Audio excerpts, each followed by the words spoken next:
known situation, a new situation, because in all this, we do not have control, or we have very little control. People fear losing control of their lives, of their affairs, activities, and their decisions. Kaya yung isang mayamang lalaking gustong sumunod sa Panginoon, nung sinabihan siyang, ibenta mo ang iyong kayamanan at ibigay mo sa mahihirap at sumunod ka sa akin, hindi niya nagawa. Meron siyang kinakatakutan. Natatakot siya to lose control of his wealth. Because money can control many things, he did not want to lose his money. Kaya maraming taong gustong yumaman, kasi pag mayaman ka, marami ka nakokontrol ng tao, bagay, sitwasyon, wealth, and power to control, so why lose it? 1 Samuel 28, 5-7. When Saul saw the Philistine army, he was afraid. He inquired of the Lord, but the Lord did not answer him by dreams or Urim or prophets. Saul then said to his attendants, find me a woman who is a medium so I may go and inquire of her. Si Saul dati, pag may gusto siyang itanong sa Diyos, tinatanong niya through prophets and through dreams, nakakausap siya. Pero ngayon, tahimik ang Diyos, pupunta siya sa gyera, hindi niya alam kung anong gagawin. He was not in control because he did not know the situation. Kaya ang mga sundalo, ang mga army, ang mga gobyerno, they spend a lot of money on intelligence gathering, on espionage, because when they know the facts, they are in control. But Samuel was not in control because he did not know the facts. And he was very, very afraid. He even went to a wrong consultant just to know what he needed to know. Ezra 4:4-5. The peoples around them set out to discourage the people of Judah and make them afraid to go on building. They hired counselors to work against them and to frustrate their plans. So ang mga taga-Judah gustong buuin uli ang templo, yung mga paligid at pader ng templo, pero natatakot yung mga tao sa paligid na pag lumakas uli ang Judah, baka pati sila makontrol. So in-influence nila ang mga tao sa Judah na huwag ituloy ang kanilang plano.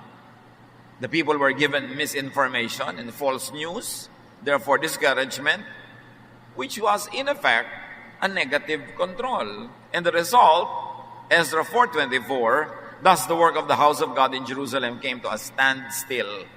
Because of false news, hindi natuloy ang paggawa ng templo. Because control of people's minds means control of their bodies. Kaya dapat nakikinig tayo sa taong dapat pakinggan at hindi natin pinapakinggan yung hindi dapat pakinggan. Pinipili ang pinapakinggan.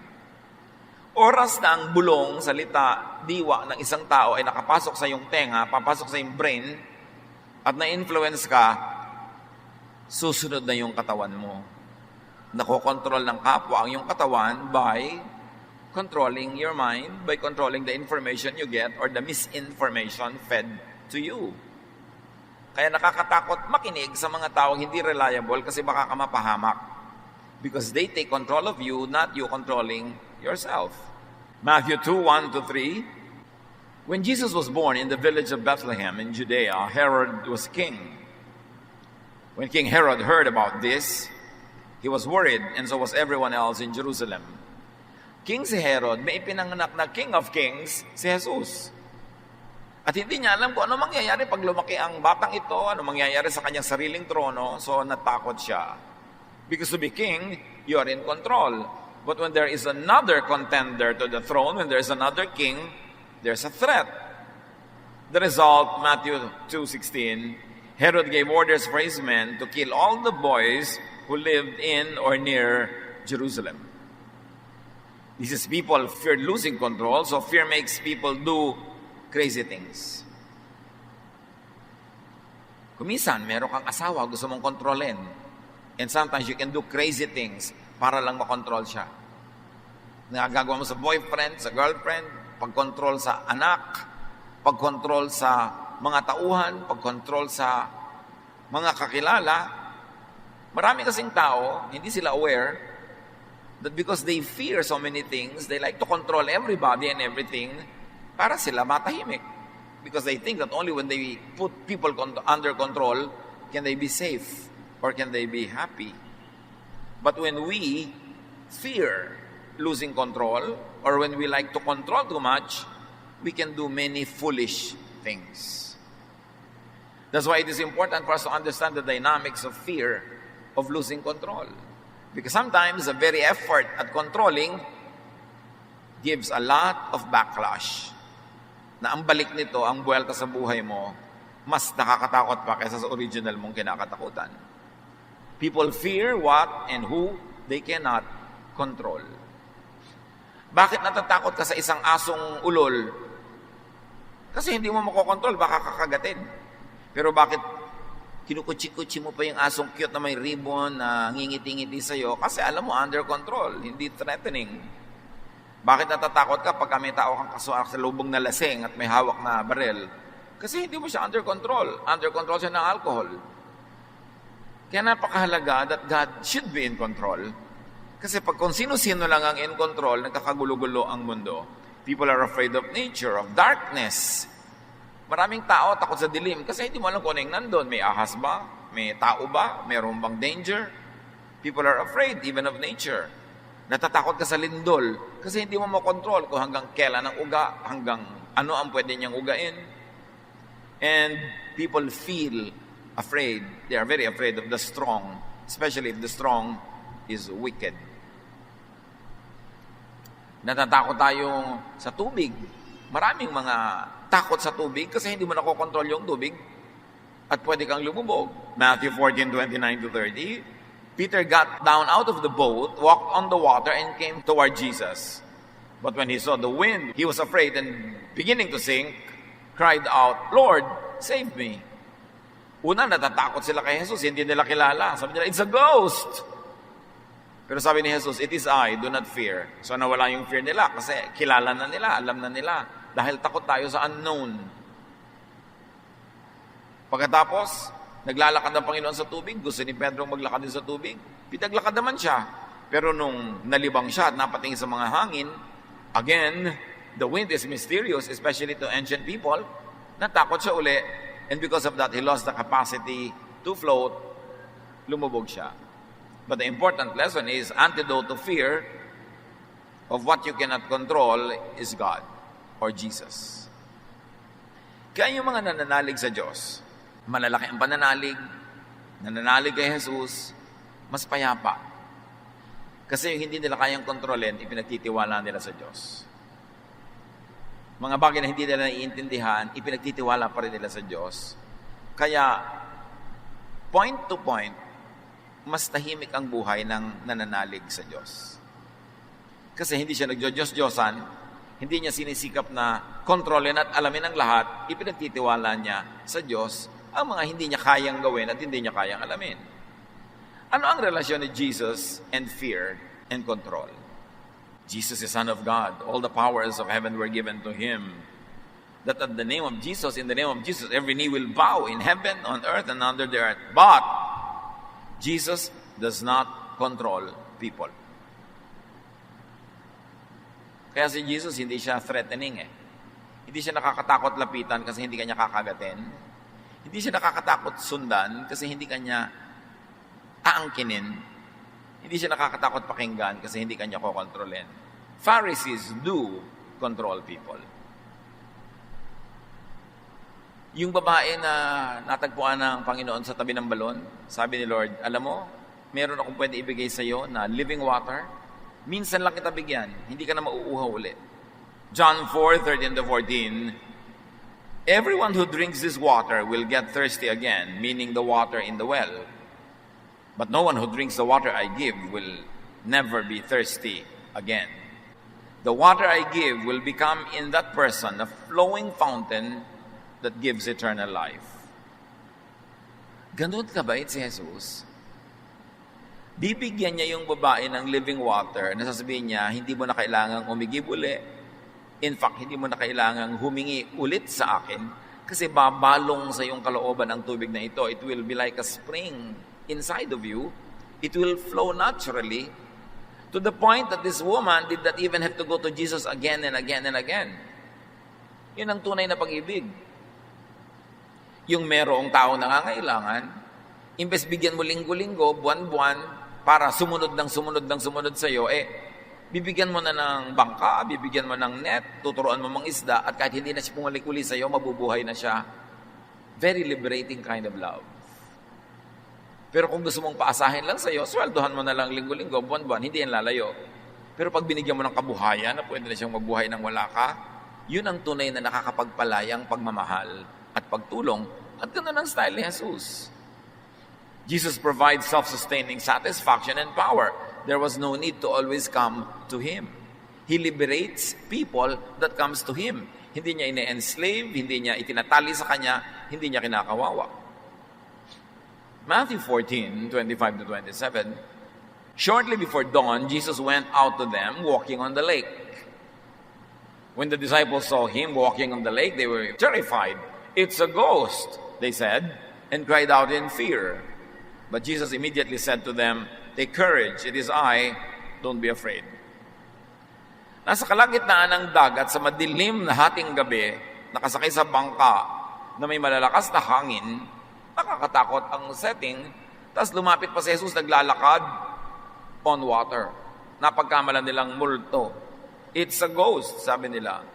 Pero nung nagpakilala si Jesus, "It is I, don't be afraid," natahimik ang loob nila. What is the issue here?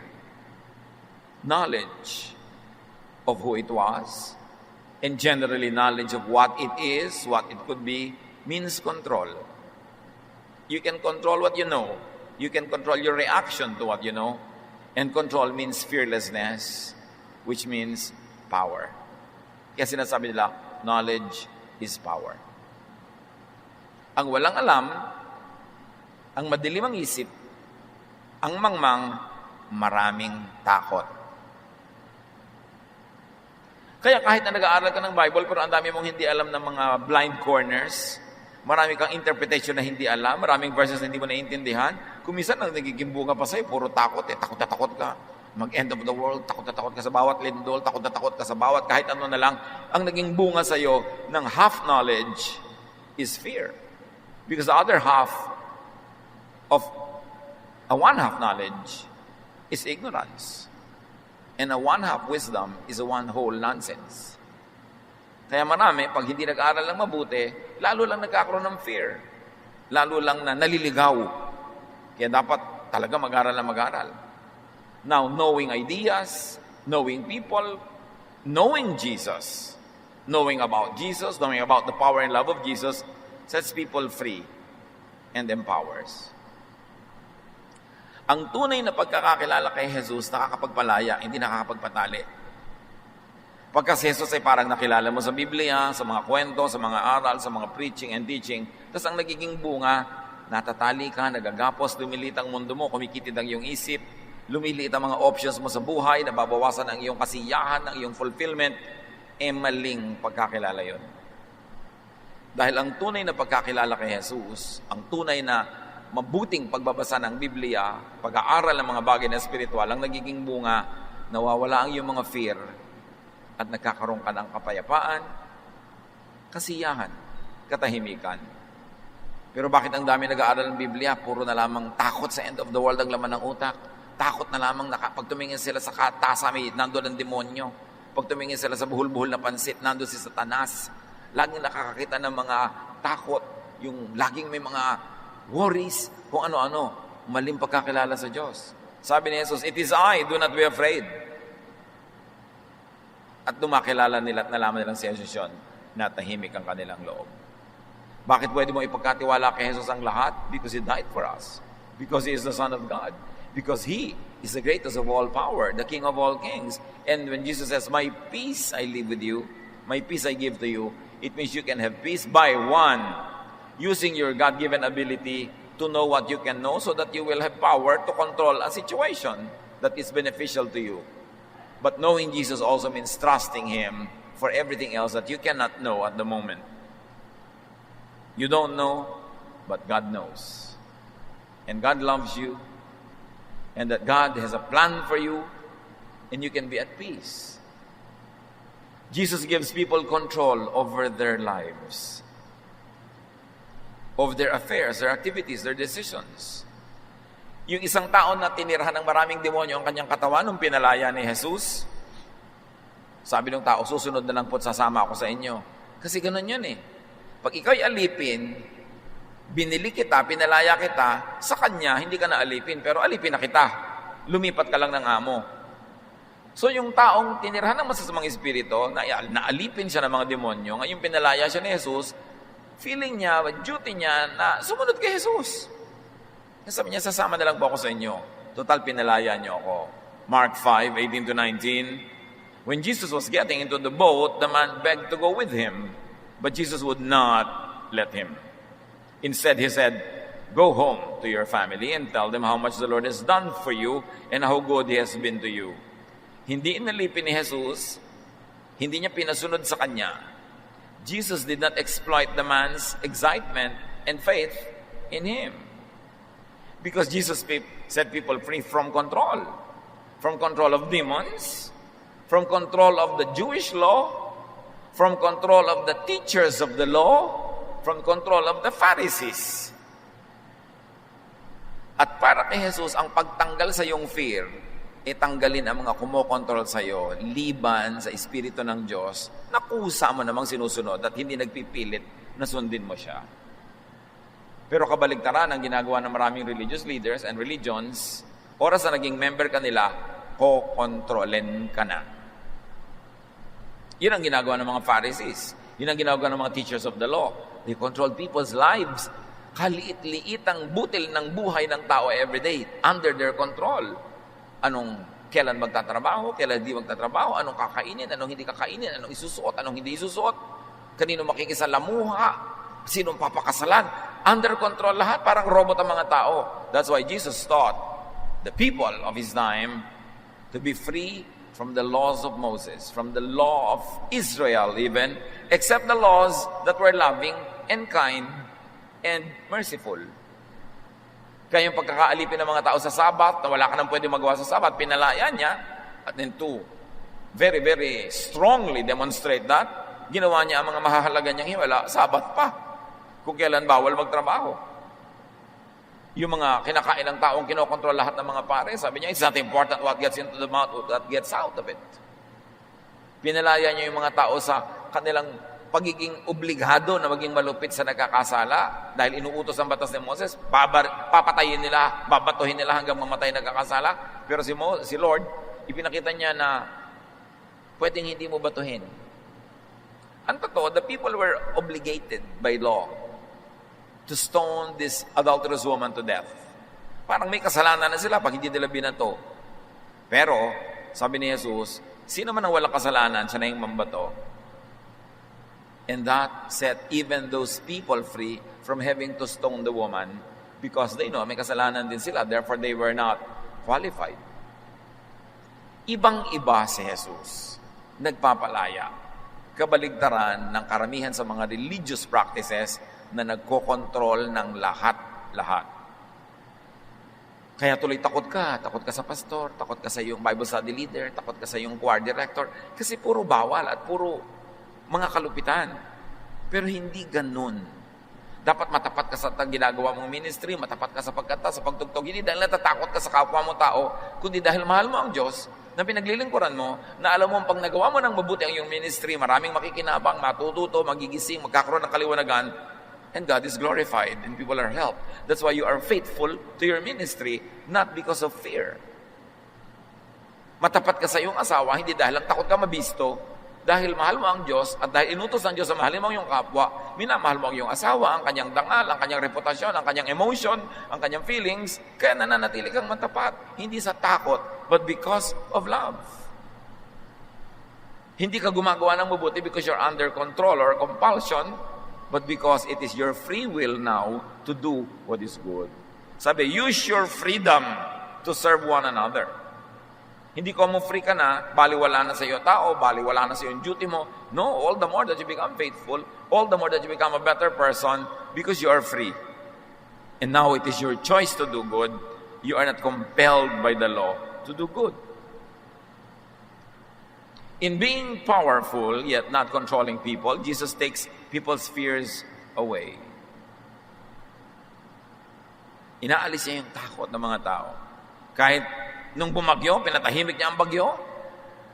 nawala yung takot ng mga tao. Pero hindi sa kanya naman natakot. Alam nyo, kuminsan, ipagtatanggol ka ng isang natipunong lalaki sa isang maton, pero pagkatapos doon, kanya ka na. But Jesus is not like that. He sets you free from oppression of others, even by demons, and then He does not take control of you. You surrender to His Lordship. He does not force you. And His Lordship is sweet and nice and good and user-friendly. Ang tanong, mga kapatid, who and what do you fear? Know who and what you fear. And know enough not to be afraid. To be in control of yourself.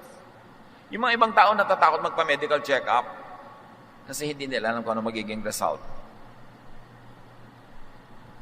Lalo kung may nararamdaman sila, may suspecha silang nararamdaman, ayaw magpa-check up, natatakot sa result. Pero alam nyo ba, habang hindi nyo nalalaman yung tunay na result, natatakot din naman kayo. At natatakot ka kung minsan sa bagay na hindi mo pala dapat katakutan dahil kung nalaman mo lang yung result, malalaman mong wala ka palang sakit. Pero dahil hindi mo alam, natatakot ka pa rin. Ba't hindi mo nang alamin na lang? At kung talagang nakakatakot nga yung nalaman mo, at least alam mo na, and you can do something about it para magpagamot, para ayusin mo ang iyong buhay, para maiwasan mong lumala ito, you will be in control, at least up to a point. Knowledge sets you free. Kung nag-aalala kayo na meron kayong malalaman na karamdaman, kaya ayaw nyo magpa-check up, lalo kayong dapat magpa-check up para malaman nyo. Kasi pag alam nyo na, malalaman nyo kung anong dapat nyong gawin.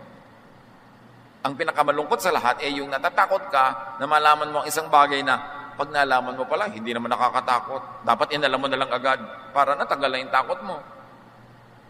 At kung nakakatakot nga yung nalaman mo, alam mo na ang gagawin, it is always better. Control what you can. Control what you may control. Siyempre, pagka ikaw yung manager, dapat may control ka sa mga tauhan mo. Alam naman, kanya-kanya na lang sila ng gagawin. Pero yung control na alam mo dapat hanggang saan lamang. Magulang ka, dapat may control ka sa iyong sambahayan, sa iyong mga anak. Pero alam mo dapat kung hanggang saan lang yon, hanggang dapat lang na kailangan para yung pamilya nyo manatiling buo at ligtas. Pero may mga bagay na ibinibigay mo ng mga kalayaan, maging sa iyong anak, maging sa iyong tauhan, maging sa mga taong pinapakain mo, hindi mo sila kinokontrol buong buo dahil hindi ganoon ang style ni Jesus. Ano ang dapat nating nakokontrol para nababawasan ang mga fears natin sa buhay? Control your health. Up to how much you can control it. Yung worried ka ng worried, diabetic ka, tapos hindi mo makontrol ang kakakain mo ng kimpal-kimpal na asukal. Yung alam mo, diabetic ako, pero subo ka ng subo ng leche flan. Tapos nag-aalala ka, ano na kinararamdaman ko? Control your health. Para mabawasan ang iyong fear. May kaya ka namang kontrolin eh. Yung hindi mo makontrol, ipa sa Diyos mo. Pero yung makokontrol mo, kontrolan mo yan. Control your finances. Bakit tayo maraming fear tungkol sa pera? Madalas, ang fear ay ito lang. You spend more than you earn. Nakakatakot nga yun. Kasi sasabog sa mukha mo one day, na may utang ka na pala, lubog ka na pala sa utang, o wala ka na pala gagastusin, o napahamak ka na because you're spending more than you're earning. Control your career. Natatakot ka na hindi ka umasenso, hindi ka ma-promote. Kontrolin mo yan. Dagdagan mo asset mo, dagdagan mo karunungan mo, dagdagan mo mga training mo. It's a way of controlling the direction of your career. Natatakot ka sa environment.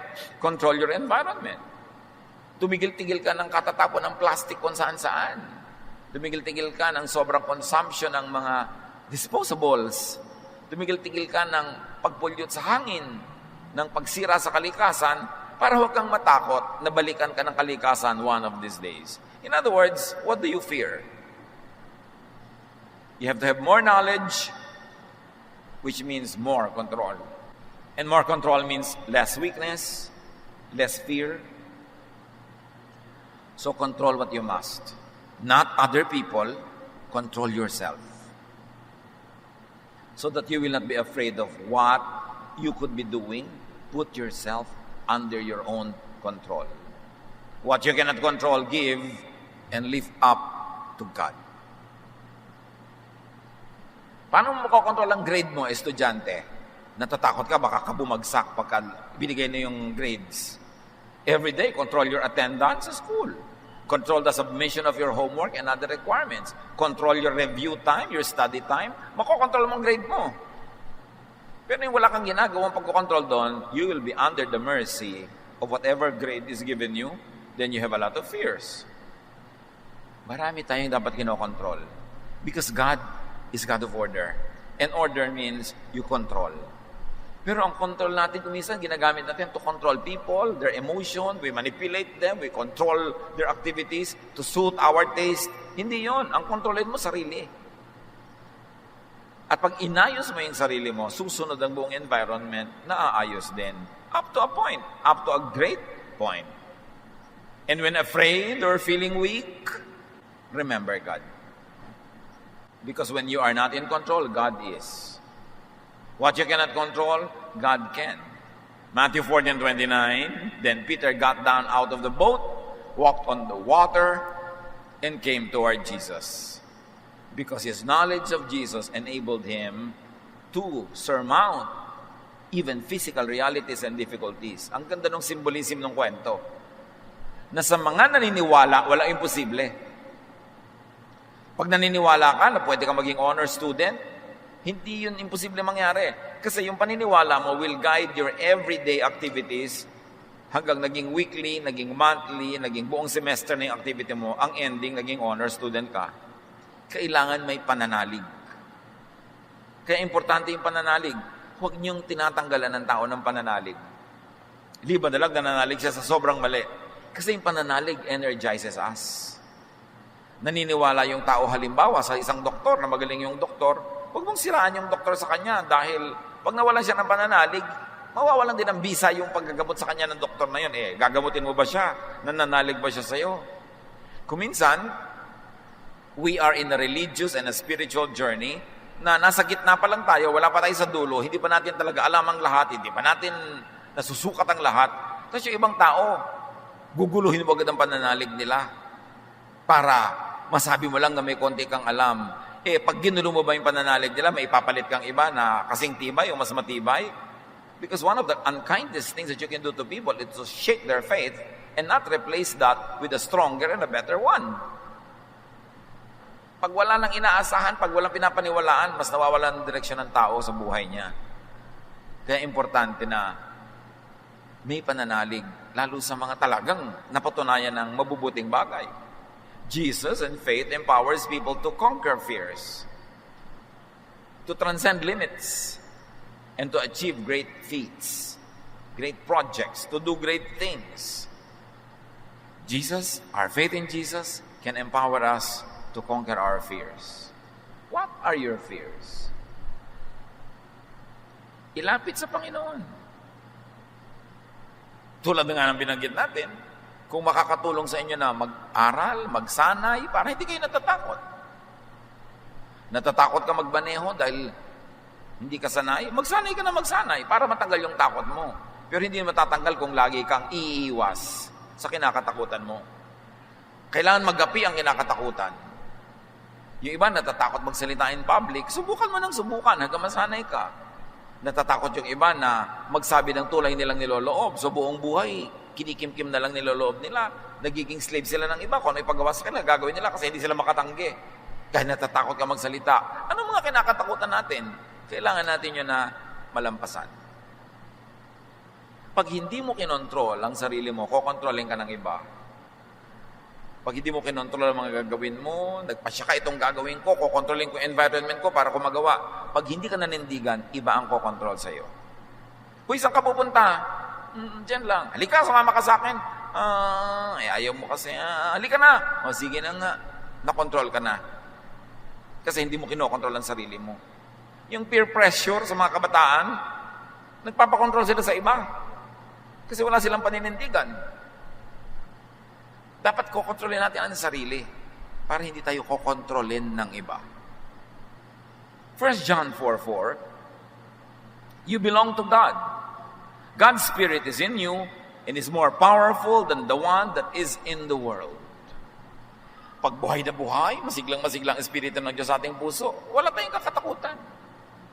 Kahit forces of darkness. Because greater is He that is in you than he that is in the world. May weakness ka, meron kang talent na dapat mong i-develop, meron kang dream na gusto mong abutin. Have faith in God, do what is practical, develop yourself, and go for it.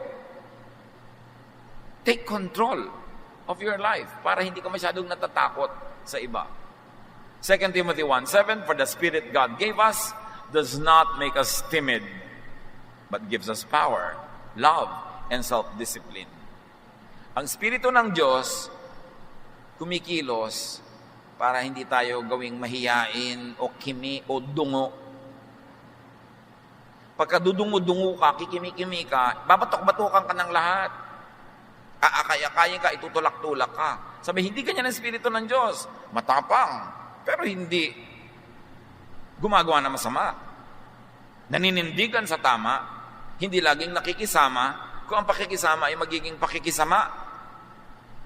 Minsan, gino-glorify natin yung magaling makisama. Up to a point, it is useful, lalo nung tribal level ng ating civilization, na kailangan mo ang tulong ng kapitbahay mo para ka mabuhay. Kailangan talaga makisama ka. Pero meron tayong isang katangian na hindi natin laging naitatanghal, ito'y paninindigan. May mga panahon na hindi ka dapat makisama, dapat kang manindigan. At kung yun ay kokontrolin na ng iba ang buhay mo, kokontrol nila ang love life mo, kokontrol nila ang karir mo, kokontrol nila kung anong kakainin mo, paano ka mabubuhay, dapat ka nang manindigan nun. Kasi hindi ka dapat kinokontrol ng iba. Diyos ang lumikha sa iyo nga, hindi ka kinokontrol ng Diyos, binibigyan ka ng laya, bakit ka magpapakontrol kung kani-kanino? Iba naman yung parental authority, lalo't habang bata ka pa, dapat ka talagang sumunod. You don't know too much para magsarili ka agad. At kahit matanda ka na, mas matanda pa rin sa iyong magulang mo kahit tumanda ka na, so dapat nakikinig ka pa rin. And the premise of obedience to parents is because parents love you, sometimes they may not be perfect, they may commit mistakes, but they will not intentionally lead you astray. Minsan nagkakamali rin sila pero hindi naman nila sasadyain na ipahama ka. Bihirang-bihira ang magulang na ganoon, baka 0.01% lang. Kaya mahalaga, alam mo, kanino ba ako nagpapakontrol? Ba't kayo magpapakontrol sa mga kaibigan nyo, sa mga kaeskwelan nyo? Bakit pakain ba nila kayo? Pero pag niyaya ka umabsent, punta ka naman. Pag niyaya ka gumawa ng mali, mayali ka, may pupukpukin tayo, papatayin natin, sasama ka naman. Kailangan marunong ka manindigan. Yan ang ituro natin sa mga kabataan. You should not be under the control of your friends. You should not be under the control of anybody except God, who does not even control you. Because you have to submit to God willingly. Importante na naiintindihan natin sa spiritualidad yon, that it is your birthright to be in control of your life led by God. In being powerful yet not controlling people, Jesus teaches and enables people to not fear Him and not scare people to control them. Dahil hindi tayo kinokontrol ni Jesus, hindi din dapat tayo controlling sa ibang tao. Kahit ikaw ay religious leader, spiritual leader, you should not be controlling. Kahit sa counseling should not be directive. Yung may problema yung tao, didiktahan mo na, alam mo, itong gawin mo, itong gawin mo, itong gawin mo. Tapos pag magpapapayo uli next week, ayaw na kitang payuhan. Bakit po? Hindi mo naman ako sinusunod. Hindi ka doon ang payo. Pag nagpapayo ka sa tao, parang magulo yung buhok niya, sinusuklay mo lang para maintindihan niya kung alin ang mahaba, alin ang maiksi. Para maayos niya yung buhok niya. Tinutulungan mo siyang suklayin. Pero bahala siya kung gusto niya itirintas, ipusod, ibuhol. Siya ang bahala, buhok niya yun eh. Pag nagbibigay tayo ng payo, sasabihin lang natin, alam mo, sa tingin ko, kasi hindi ako masyadong involved sa problem, so siguro mas objective ako kaysa sa'yo. Pag ginawa mo ito sa boyfriend mo, number 1, ito ang magiging bunga. Number 2, itong ginawa mo, ito magiging bunga. Number 3, itong ginawa mo, ito magiging bunga. So, pumili ka kung alin ang gusto mong gawin. Counselor, hindi mo sinasabing, gawin mo yung to. Kung hindi mo gagawin, huwag ka nang babalik sa akin. Dictation yon. Hindi yun counsel. Marami pa namang tao pag nagiging relihiyoso, ang nagiging tendency to control others. Yung, oy, ba't ganyan ang suot mo? Hindi yan sinusuot ng Christian. Anong pake mo? Sinusuot ng kapwa. Di ba? Lalo't hindi naman inagaw sa sampayan mo yung suot niya. Pwede kang mag-suggest kung nagtatanong, uy, bakit ba ako hinahabol ng mga lasing pag ganito ang naglalakad ako? Kasi naman, ang damit walang tansan. Siyempre, habulin ka ng mga lasing, sister. Bakit di mo subukang takpan-takpan ng konti ng salompas ang iyong mga anatomy para medyo conservative ka naman? Bakit band-aid lang ang takip? So, bibigyan mo ng choices, pero hindi ka nagdidikta dahil Christian ka, dahil Bible study leader ka, dahil sister ka in the Lord. Pinapakialam mo na yung buhay ng may buhay. Jesus sets free. Why are you controlling people? Bibigyan mo lang sila ng kaliwanagan. Ito ang sabi ni Jesus, ito mga option, ito mga pwede natin gawin. But the obedience is up to them. Kahit mga preachers and teachers, you preach, you teach in the best of your knowledge. And you explain in the best of your understanding what the Word of God means, pero hindi mo pinupulis ang mga tao kung sinusunod nila o hindi. It is their choice. Hindi yung pumunta ka sa bahay ni sister ganon, tingnan mo talaga kung nandun yung boyfriend niya. Yung ganon, parang Gestapo state, para kang mga espiya nung panahon ng Hapon. Nagpipreach ka, ipinapanalangin mo mga ipinagpipreach mo na nawa maliwanagan, sundin nila on their own free will, pero hindi ka pulis. At kung sakaling hindi nila sinunod o hindi nila nasunod, hindi ka judge. Teacher ka, counselor ka, nasa tao ang degree ng pagsunod, paano susundin, kailan susundin, free will niya yon. Kailangan lang galingan mo yung turo. Win them over with love para for everything else that they don't want to really understand or obey, because of your love, it becomes easier for them to be obedient to a way that's probably not totally known to them yet, but could be known to them more and more as they obey more and more. But you should encourage obedience, not by scaring people, but by loving them. Yung bang sumusunod ka kahit hindi ka agree kasi alam mo mahal ka na hindi ka naman ipapahamak nito. So, bibigyan mo ng pagkakataong mapatunayan niyang tama yung kanyang ipinapayo. Nalilito ang church kung siya ay light, teacher, guide, counselor, o kung siya ay police o hukom. Kaya ang linaw-linaw ng turo ni Lord, do not judge others. Just love people. Give them the privilege to obey from their own free will and volition. Because it is much more joyful to do something when it comes from within your heart. But teach them, guide them, pray for them so that their heart finds it compelling and finds it reasonable to obey the Word of God. Pero hindi ka nagpupulis ng kapwa. Kaya nagkakagulo ang mga Kristiyano, nagchichismisa, nagsusumbungan, nag-aaway-away. Kasi nagpupulis sila, hindi naman sila inutusan ng Diyos na maging pulis. Love people, laging ganon. Gusto mong baguhin ang isang tao para siya magbago para sa ikabubuti niya, mahalin mo. Alam niyo, yung pagmamahal talaga is more powerful than anything. Kaya marami sa atin, ang tagal-tagal lang nasa church, hindi pa talaga nararanasan ang tunay na Jesus. Kasi ang ginagawa natin nga, we judge, we police, we force ourselves onto people's lives. O yan, tagal-tagal lang kitang Bible study, naninigarilyo ka pa rin. Pinapagalitan mo talaga. Bible study, turuan mo ng turuan, at kung kailan siya magkakaroon ng conviction, siya ang magpapasya nun. Hindi mo kinukonsinte, hindi mo ina-encourage, pero hindi mo dyan-judge, at hindi mo pinopolis. Yun ang style ni Jesus. Jesus sets people free from satanic control through outright deliverance. May mga pinalayas talaga siya mga demonyo, at meron naman sa pamamagitan ng love. Kaya naman pala problematic tong tao na to, kaya nagsasalita na ang dami-daming boses. Kaya pala nagkakaroon ng split personality ito. Hindi naman pala demonyo, depressed lang. Lonely, sad, alone, afraid. 1 John 4:18, there is no fear in love, but perfect love drives out fear. Because fear has to do with punishment. The one who fears is not made perfect in love. So dapat gumagawa ka ng mabuti, hindi dahil takot ka sa parusa, kundi dahil mahal mo ang Diyos, alam mong mahal ka ng Diyos. Gumagawa ka ng mabuti sa kapatiran kasi alam mong mahal ka nila, mahal mo sila, hindi dahil takot kang madisiplina. When people do not suffer from being controlled, When people do not suffer from wanting to control others, they become free. They find rest and peace. Pag kinokontrol ka ng iba, hindi ka free. Tama. Pero pag nangko-control ka rin ng iba, hindi ka rin free. Pag tinatalian mo sila, kahit saan sila pumunta, kasunod ka dahil hawak mo yung tali. Yung mga taong lagi nagsiselos, nagko-control ng kapwa, nagbabantay ng kapwa, hindi kayo free.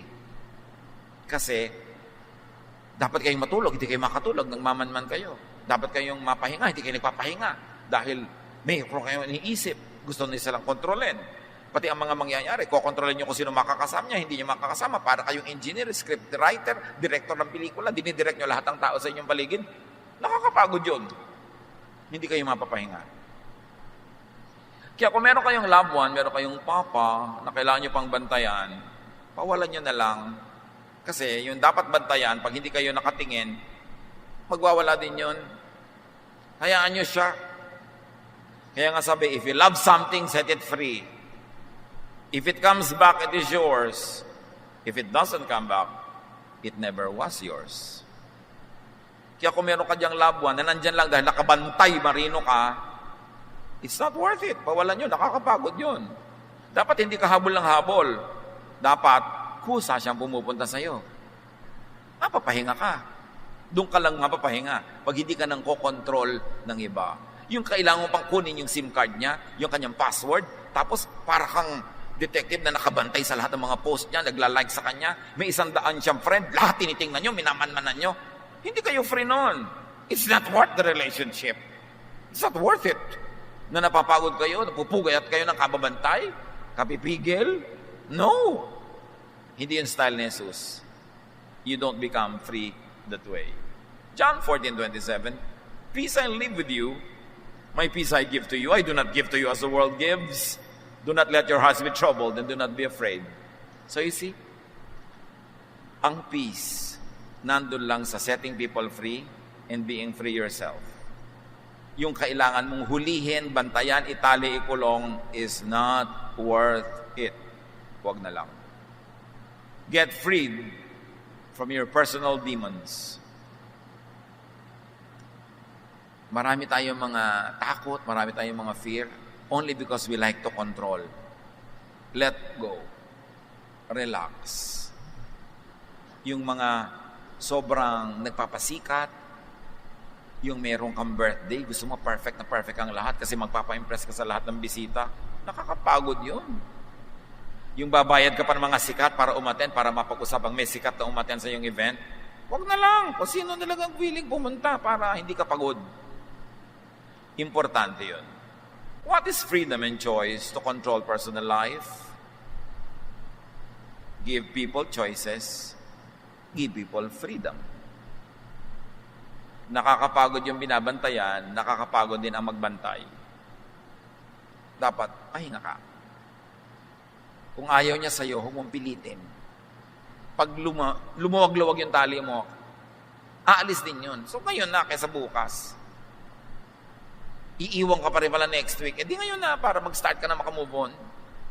Huwag mo siyang pigilin. Matthew 6:24, you cannot be the slave of two masters. So kung nasa Diyos ka, dapat free ka from satanic control. Dapat hindi ka nagpapadeceive that you get into the business of controlling others and being controlled by others. John 8:11, Jesus told her, this is the woman caught in adultery, who was accused by everybody. I am not going to accuse you either. You may go now, but don't sin anymore. You see si Lord? Kaya siya nakakapahinga, nakakatulog kahit may bagyo eh. Kasi hindi niya minamanmanan ang lahat ng tao. Sabi niya, hindi ka ba nila in-accuse? Na walang sila ng lakas ng loob. Ako na hindi kita i-accuse. Then pareho tayong relax. Umuwi ka na. Huwag ka na magkasala. Ayusin mo yung buhay mo. Hindi yan sinabing, bukas, check-in kita ha. Kasi mahirap yun sa kanya at mahirap din doon sa tao. Judgment means control. Pag ikay niya na-judge ng sino man, under control ka. Kaya kung sasali ka ng beauty contest, ang judges, hahanapin 36, 24, 36. Slave ka nila. Hindi ka makakain na gusto mong kainin. Hindi mo gawin mo kasi kailangan sundin mo yung standard nila. Because judgment means control. Pagka yung mga taong kasama mo, ginadjudge ka sa suot mo, sa kinakain mo, nakokontrol ka nila para huwag ka nilang pagalitan, huwag ka nilang pagchismisan, nagpapakontrol ka kahit ayaw mo. Kaya ayaw ni Lord ng judgment. Kasi gusto ni Lord ang mga tao may laya. Forgiveness is freedom. Kaya si Lord forgives. Di ba pag merong may utang sa'yo, habang hindi mo pa pinapatawad kasi hindi makabayad, hindi ka matingnan, hindi ka masalubong, hiyang-hiya, parang bulate pagkakaharap ka, o nagbubulag, hindi ka nakikita, kasi may utang na hindi pa bayad. Gusto mong makalaya siya, sabi mo, oy, kalimutan mo na nga yung utang mo, huwag kang mag-inerte dyan, sige na, kalimutan mo na. Bigla siyang lalaya. Kaya si Jesus, nagpapatawad, kasi gusto tayong palayain. Habang ang isang tao hindi mo pa pinapatawad, tinatali mo pa siya. Yung may nagawa sa yung mali, pero pag nagpapatawa, hindi ka tumatawa. Hindi mo pa pinapatawad, hawak mo pa siya. Pero alam mo ba na, hawak ka rin niya? Tinatalian mo siya, nandun siya sa kabilang dulo ng tali. Sino ang nasa kabilang dulo? Di ikaw. Pareho kayong nakatali. Sino mang tao na hindi mo pinapatawad, tinatali mo, pero nakatali ka rin sa kanya. Pareho kayong lalaya pag pinatawad mo na. Magpatawad ka dahil banal ka, pero kung hindi ka banal, magpatawad ka dahil matalino ka. Kasi habang hindi mo pinapatawad, pareho kayo nakatali. Patawarin na. And that is the way of Jesus. Pag inanalyze mo yung psychology ni Jesus, ang galing. Yung psychiatry, pag in-analyze mo mga ginagawa niya through the laws of physics, the laws of chemistry, sociology, anthropology, puro tama. Kaya sundin. At kung hindi masyado naiintindihan, dahil sa mga napatunayan na ni Jesus, sundin na natin siya para sa mga bagay na di pa natin naiintindihan tungkol sa Kanya. Kasi sapat-sapat na yung patunay niya na mahal niya tayo at tama siya. Galatians 5:13, you, my brothers and sisters, were called to be free. You, kapatid, have to be free in life. Maraming mga babae magsasabi sa akin dito sa Facebook, gusto ko pong gawin ang magagawa kung gusto kong gawin sa buhay, pero hindi ko magawa dahil umaasa lang po ako sa husband ko, sa income niya ay napakaliit. Hindi maghanap buhay ka. Marami namang paraan para kumita kahit may anak ka, kahit meron kang ginagawa. You have to be free. And freedom means also financial freedom. Natural, kung umaasa ka lang lagi, kay asawa mo yan, kay anak mo, magulang mo, umaasa ka, hindi ka talaga free. Hindi mo mabili yung gusto mong bilhin kasi pagka kumukuha ka ng gano'n sa supermarket, nakatingin na sa'yo. Kailangan mo ba yan? Eh siya kasi magbabayad. Hindi naman. Babalik mo na, siyempre. Eh kung may pambayad ka, hindi ko to kailangan, pero gusto ko rin bilhin. Hindi meron kakalayaan. Kaya financial freedom is important. Empower yourself to be fearless. Empower yourself to fear less. And the rule is very simple. Mas umaasa ka sa isang tao, mas nakatali ka. Masarap yung hindi ka humihiwalay sa asawa mo, hindi ka lumalayo, hindi dahil umaasa ka lang sa sweldo niya, dahil mas may pera ka pa nga, pero umaasa dahil mahal mo siya, kaya ka nag-stay. Hindi na-oobliga ka lang. Ang daming, naku tito, sasabihin nila sa akin sa Facebook, kung may pera lang ako, iniiwan ko na to. O, gusto mong umutang, makalaya ka na lang, dahil hirap na pala, binubusan ka na kumukulong tubig, sinasaksa ka ng ice pick, pinaglalakad ka sa apoy, dapat talagang lumaya ka. Yung, hindi magawa kasi walang kakayanang mabuhay. Kaya ang tinuturo, Lady of Proverbs 31, di ba? Ang galing maghanap buhay, ang galing magnegosyo, nagbibigay sa charity. Pero mahal siya ng asawa niya, mahal siya ng mga anak niya, masaya sila. Pero nandun siya, hindi dahil wala na siyang choice. Nandun siya kasi choice niya. And you've got to have freedom to have the choice. Empower yourself. Children of God should not overdepend on others, even emotionally, financially, materially. We should produce more than we need so we can give what is in excess to others who are less capable to support themselves. Luke 4:18, the Lord's Spirit has come to me because He has chosen me to tell the good news to the poor. The Lord has sent me to announce freedom to prisoners, to give sight to the blind, to free everyone who suffers. That is the work of the Spirit of God. That is the work of the Son of God to set people free. Kaya si Mary na kinokontrol ng kapatid niyan si Martha, sabi ni Martha, yung kapatid ko si Mary, bakit nakikitumpok sa inyo dyan sa usapan? Ipadala nyo sa kusina where women belong. Sabi ni Jesus, well, Mary has chosen the better thing. It will not be taken away from her. Pinalaya niya mula doon sa atin na gusto siya laging isubsob sa kawali. Gusto niya mag-aral. Yung mga babae na pinalaya ng Panginoon, sinusundan siya hanggang Jerusalem. Pinalaya niya mula sa household duties para magawa rin nila yung tawag sa kanila ng Diyos, yung calling sa kanila ng Diyos. Yung mga tinitira ng demonyo na nakatira sa kuweba, pinuntahan niya, pinalaya niya, nakauwi sa sariling bahay. Yung babaeng Samaritana na umiigib sa tanghaling tapat sa pag-iwas sa mga chismosa sa bahayan niya, kasi paghapon, nandun na lahat ng chismosa sa balon, pupunta siya tanghaling tapat para walang tao. Pero nung pinalaya ni Jesus, binigyan ni Jesus ng self-worth, ng realization, siya pa ang pumunta sa mga kapitbahay. Sabi niya, ay alam niyo, may namit ako, ang galing ha, ito na yata yung Misaya, hali kayo, pakinggan niyo. Si Jesus nagpapalaya, hindi nagkukulong. Sadly, many religious teachings nagkukulong imbes magpalaya. Baligtad. To oppress people who are impaired by sensory laws, Jesus gives the power to be free, to live life to the fullest. Minsan ka lang mabuhay sa mundong ito. No matter how much you believe in eternity and how long eternity will be, minsan ka lang dito. Huwag mong sayangin. Lasapin ang dapat lasapin, kainin ang dapat kainin, gawin ang dapat gawin, alamin ang dapat alamin, and when you die, meet your Creator.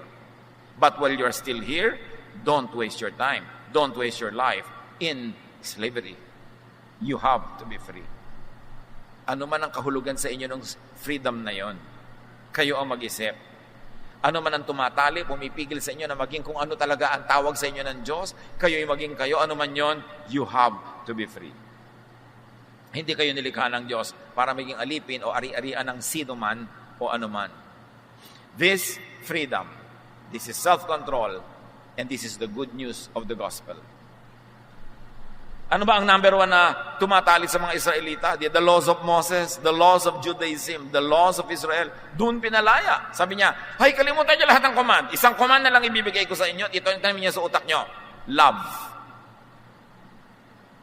Yung mga command na hindi loving, oppressive, nakaka-enslave, nakakasakal, padaanin niyo sa aking turo na love. Pag hindi loving, pwede niyo na isang tabi, hindi niyo na dapat obligahin ang sarili niyo sundin kasi hindi naman loving. Hindi kayo napapabuti. Yung mga Pharisees na yan, mga teacher na yan, sabi ko, tingnan nyo sila. Hindi naman nila ginagawa ang tinuturo nila sa inyo. Tapos pakinig kayo ng pakinig. Pinalaya ni Jesus ang mga tao mula sa law. Kasi yun ang oppressor sa buhay nila noon. Sabi niya, come to me all of you who are tired and heavy laden, and I'll give you rest. Only in freedom can you find rest. Mag-i-invest ka dapat sa iyong freedom. Knowledge, strength, power, not to use against people, but to set yourself free. Romans 8:15, the Spirit you receive does not make you slaves, so that you will live in fear again. Rather, the Spirit you receive brought about your adoption to sonship. And son is the opposite of slave. Son means free. Son also means daughter. Psalm 27:1, the Lord is my light and my salvation. Whom shall I fear? The Lord is my stronghold of my life. Of whom shall I be afraid? There is no force or power greater than Jesus who is in your heart. And that power wants you free. Jesus wants you free. 1 John 4:4, the one who is in you is greater than the one who is in the world. The greatest power, Jesus sets you free, does not control you. So why be a slave of something or someone less than Jesus? Why be a slave of anything or any law, even the Jewish law? And very importantly, why enslave and control others? Mapapagod ka rin, mahihirapan ka rin. Freedom and rest is not in being controlled by others, and it is not in controlling others. Freedom and rest is in letting go, whatever it is. Kung meron kayong mga inferiority complex, mga feeling of inadequacy, bitterness, sadness, anger, let go. When you are free, you can be rested. It is important to be free of anything that holds you. Even memories that can hold you. The past, fear of the future, it will not set you free. Free yourself by the power of the Lord Jesus. Dear God, teach us how to apply these high ideals in daily living so that we could be in control of our lives to do what is good, what is best. Teach us, Lord, to avoid this great temptation to control others, because that also controls us, that also enslaves us. Pagbulay-bulayan natin sumandali, huwag pagmadalian. Your freedom means so much that Jesus died for it. Isipin how to be free from those that oppress us. Maybe